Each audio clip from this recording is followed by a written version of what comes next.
सवाल क्यों बना दिया, यहाँ से अब वो भाई साहब यहाँ आ गए। तो बताओ काइनेटिक एनर्जी चेंज हो जाएगी क्या? नहीं, उसकी वेलोसिटी चेंज नहीं हुई तो काइनेटिक एनर्जी चेंज नहीं होगी। मोमेंटम चेंज हो जाएगा क्या? यस, मोमेंटम चेंज हो जाता है, तो ये भी नहीं होता। Momentum has change by 2 mv, yes correct, पहले इस डायरेक्शन में था mv, बाद में इस डायरेक्शन में mv, तो change in momentum vector is equal to, कोई भी एक डायरेक्शन पॉजिटिव ले लोगे तो उसका मैग्नीट्यूड इतना ही आ जाएगा। तो ये हमारा आंसर है। काइनेटिक एनर्जी चेंज, यार काइनेटिक एनर्जी चेंज ही नहीं हो रही, वेलोसिटी चेंज हो रही है, स्पीड चेंज नहीं हो रही है, काइनेटिक एनर्जी ½ mv² होती है, चेंज नहीं हो रही है। तो हमारा आंसर आ गया D. Next question, when milk is churned cream gets separated due to, centrifugal force होता है, वैसे तो हमें इसका आंसर ये पता है, सेंट्रीफ्यूगेशन होता है, उसको जोर जोर से घुमाते हैं तो हमारी हल्की चीज़ें ऊपर आ जाती हैं बीच में, मतलब सेंटर में, और गाढ़ा दूध बाहर चला जाता है। ठीक है, बटर गाढ़ा होता है, मतलब किसकी डेंसिटी ज़्यादा होती है वो दूर फेंक जाता है, जिसकी डेंसिटी कम होती है वो अंदर आ जाता है। तो इसका आंसर हो जाएगा सेंट्रीफ्यूगल फोर्स। लेकिन अब मैं बताता हूँ आपको इस सवाल क्यों गलत है। या मान लो हमारे पास ये मटकी है ना, और मटकी में हम इसको घुमाते हैं इस तरीके से, ये हमारे पास कुछ होता है, इसको ऐसे, तो अब आप इसको ऐसे घुमाओगे तो घुमाने से क्या होता है कि भारी चीज़ें बाहर फेंक जाती हैं। ठीक है, उसको सेंट्रीफ्यूगल फोर्स बोलते हैं, लेकिन एक्चुअली सेंट्रीफ्यूगल फोर्स तो कुछ होता नहीं होता, एक सूडो फोर्स है, रेफरेंस फ्रेम बदलने से आता है। तो काम तो सेंट्रीपिटल फोर्स ही हो रहा है। इसके पास सेंट्रीपिटल फोर्स की कमी है, भारी चीज़ों के पास सेंट्रीपिटल फोर्स कम पड़ जाता है तो बाहर फेंक जाती है, हल्की चीज़ों के पास रिलेटिवली उतना कम नहीं पड़ता तो वो अंदर आ जाती है। दूसरी बात, अब मक्खन सिर्फ यहाँ पे नहीं रहेगा, जैसे ही आप इस मशीन को रोकते हो तो फिर वो ऊपर आ जाता है ना क्यों? क्योंकि ग्रेविटी वहाँ पे यूज़ कर रही है, तो बॉयंसी लगती है वहाँ पे, तो ग्रेविटेशनल फोर्स भी आंसर होना चाहिए, सेंट्रीपिटल फोर्स आंसर होना चाहिए, और कहीं ना कहीं फ्रिक्शन भी लगता ही होगा यार तो गलत सवाल है, लेकिन इसका हमें आंसर पता है। इसका आंसर हमें अगर क्वेश्चन पूछ रहा है मार्क करने के लिए तो सेंट्रीफ्यूगल फोर्स हम इसको मार्क करेंगे। नेक्स्ट क्वेश्चन देखते हैं। A 500 kg car takes a round turn of radius 50 metre with velocity of इतना, द सेंट्रीपिटल फोर्सेस। अच्छा, ये जो वेलोसिटी है 36 × 10 divided by 36 metre per second, यानी 10 metre per second. Centripetal force की वैल्यू होती है mv² बाई r, मास की वैल्यू है 500, v² की वैल्यू जाएगी 100, रेडियस की वैल्यू है 50, ये 0 से 0 गया, 5 से 5 गया, आंसर जाता है हमारा 1000 newton, option number C. Next question देखते हैं। A block of mass 10 kg is in contact against the inner wall of a hollow cylindrical drum of radius m, जो कि घूम रहा होगा, मुझे पता है। तो ऐसे हमारे पास एक ड्रम है और ऐसे वो घूमता है, यहाँ पे इसके ब्लॉक रखा हुआ है और ये घूम रहा होगा इस तरीके से कुछ ओमेगा से। The coefficient of friction between the block and the inner wall of the cylinder is 0.1. ठीक है, the minimum angular velocity needed for the cylinder to keep the block stationary when the cylinder is vertical and rotating about its axis. तो यार जब ये घूमेगा ना तो इसके ऊपर इस तरफ सेंट्रीपिटल फोर्स होगा, नॉर्मल रिएक्शन लगेगी, जिसकी वैल्यू हो जाती है m⍵²r। तो n की वैल्यू हो जाती है m⍵²r, तभी वो घूम रहा है, नहीं तो वो घूमता नहीं। ओके, अब ये घूम रहा है इस तरीके से और n आ गया, तो हमारे पास इसका दूसरा FBD बनाओ। यहाँ पर नीचे लग रहा है mg, ऊपर की तरफ क्या लग रहा होगा μ टाइम्स n। देखो ये नीचे गिरना चाहता है लेकिन यहाँ पे फ्रिक्शन इसे रोक लेगा, तो हमें बस कर देना है mg is equal to μ times n। n की वैल्यू हो जाती है m⍵²r, m से m कट गया और हमारे ओमेगा की वैल्यू आ जाती है g divided by mu R. G की वैल्यू है 10 ω² डिवाइडेड बाई म्यू की वैल्यू है 0.1, आर की वैल्यू है 1 यानी कि 100। तो यहाँ से ओमेगा की वैल्यू आ जाती है √100 या 10 radian per second, answer is C. Next question देखते हैं। A mass m is attach to a thin wire is whirled in a vertical circle, ऊपर ऐसे घुमा रहे, the wire is most likely to break. अरे यार जब ऐसे घुमाते हो आप किसी चीज़ को तो मोस्ट लाइकली यहाँ पर टूटने वाला होता है, क्योंकि यहाँ पर हमारे पास ऊपर की तरफ लगती है टेंशन, नीचे की तरफ लगता है mg, और इस लूप में सबसे ज़्यादा वेलोसिटी भी बॉटम वाले पॉइंट पे ही होती है। तो हमारे पास t minus mg is equal to mv² by r, या फिर मैं लिख सकता हूँ t is equal to mv² by r plus mg। तो यहाँ पे v भी मैक्सिमम होता है और ये टेंशन इफेक्टिवली फिर मैक्सिमम हो ही जाती है। तो mass is at the lowest point हमारा आंसर होने वाला है, इसको बताना भी नहीं है क्यों। What is the minimum velocity with which a body of mass m must enter vertical loop of radius r so that it completes the loop. Okay, ये काफ़ी इंटरेस्टिंग सवाल है। तो हमारे पास इस तरीके से लूप है और यहाँ पर ऐसे मान लो कोई गाड़ी आई और यूँ घूम करके ऐसे चली जाती, उसकी वेलोसिटी अगर किसी पर्टिकुलर वेलोसिटी से कम होगी तो वो यहाँ से ऐसे गिर सकती है।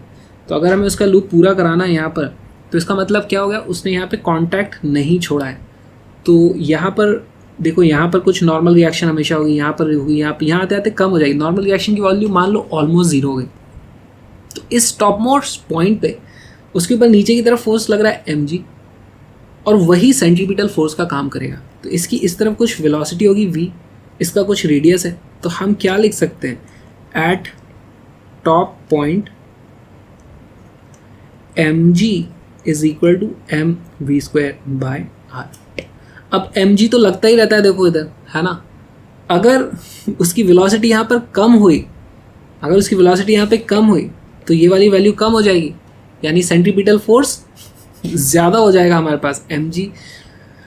हाँ, तो अगर ये वाली वैल्यू कम होगी तो r की वैल्यू भी अपने आप कम हो जाएगी। इस तरीके से वो अपने आप को एडजस्ट करते हैं। तो फिर वो एक्चुअली ये इतना बड़ा सर्कल में घूमने की जगह वो ऐसे छोटा रेडियस है ना, इसका रेडियस बड़ा था, इसका रेडियस छोटा था, इसीलिए वो ऐसे गिर जाती है।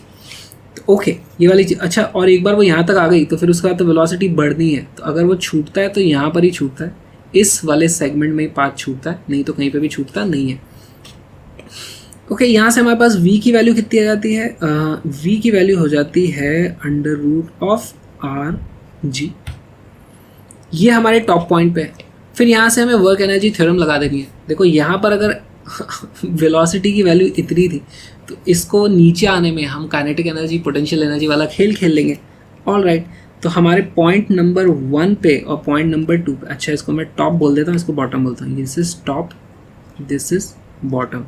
टॉप पर हमारे पास अगर मैं इस लेवल को बोल दूँ कि इसकी पोटेंशियल एनर्जी 0 है, तो इसकी पोटेंशियल एनर्जी कितनी हो जाएगी, mgh। h की वैल्यू है 2r, ठीक है, ये r था, ये भी r था।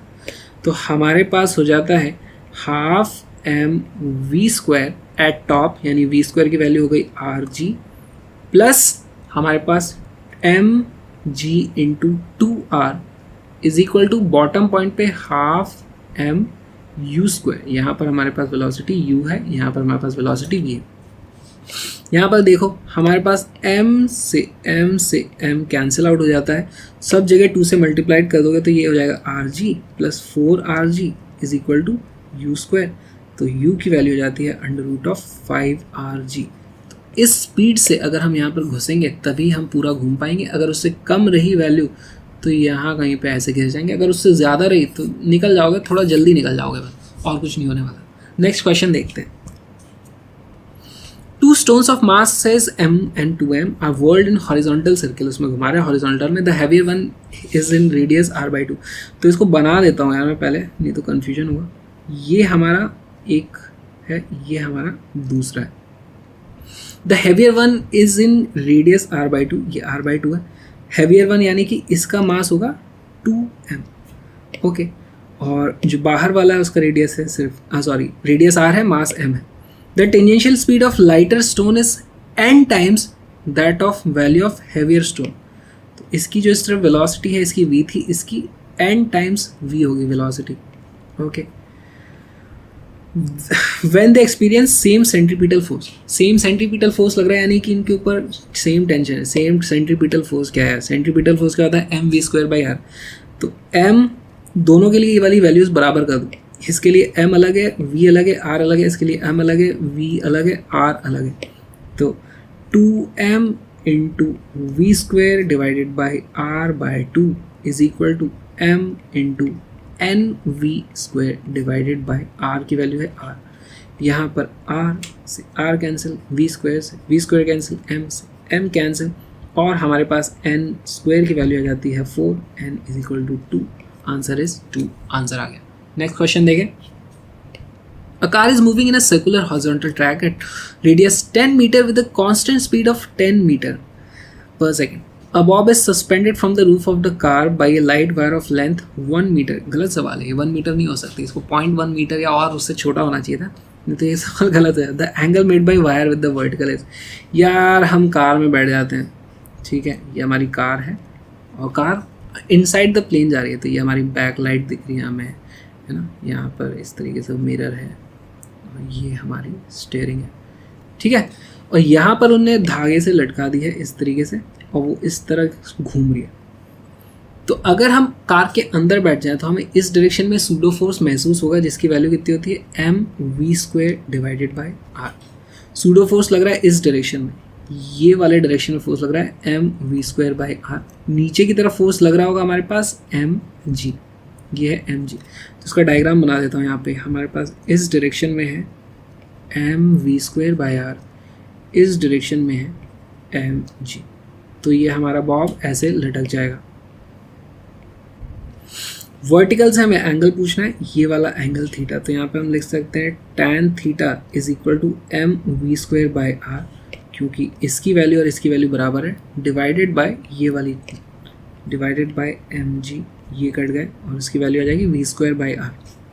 v² की वैल्यू है 10² डिवाइडेड बाय रेडियस की वैल्यू भी है 10, नीचे यहाँ पर ग्रेविटी की वैल्यू भी 10 है, तो ये सब कट कटा के 1 आ जाएगा, यानी tan theta is equal to 1, theta is equal to pi by 4 या फिर 45 डिग्री। देखो इसकी वैल्यू 10 आ रही है, इसकी वैल्यू 10 होगी, तभी ये 45 डिग्री पे आ जाएगा। इस तरीके से हमें इस क्वेश्चन को सॉल्व करना है, बहुत ही आसान था। नेक्स्ट क्वेश्चन देखते हैं। A body of mass 0.4 kilogram is whirled in a vertical circular making 2 revolution per second. If radius of the circle is 2 metre, ये प्रिंटिंग मिस्टेक है, 1.2, या तो ऑप्शन गलत है, ये क्वेश्चन गलत है, कुछ तो गलत है यहाँ पे, है ना।